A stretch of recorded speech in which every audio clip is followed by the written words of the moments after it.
Hello দর্শক, আসসালামু আলাইকুম। আশা করি সবাই ভালো আছেন।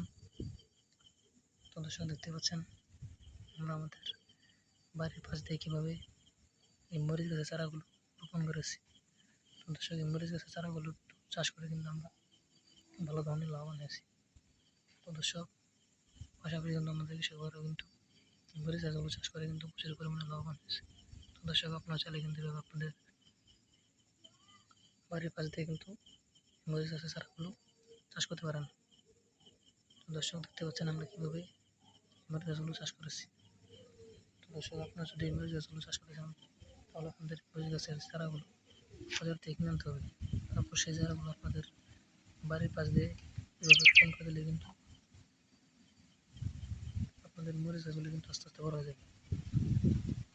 যখন প্রধান মরিচ গাছগুলো বড় আছে, তখন কিন্তু মরিচ গাছে প্রচুর পরিমাণে মরিচগুলো ধরবে। তখন সেই মরিচগুলো আপনারা নিয়ে বাজারে বিক্রি করতে পারবেন, পাশাপাশি আপনারা নিজেরাও খেতে পারবেন। তো দর্শক, দেখতে পাচ্ছেন কিন্তু আমরা আমাদের বাড়ির পাশ দিয়ে কিন্তু এই মরিচ গাছের চারাগুলো রোপণ করেছি। তো দর্শক, আপনারা ওইভাবে আপনাদের বাড়ির পাশ দিয়ে কিন্তু এই মরিচ গাছের চারাগুলো রোপণ করতে পারেন।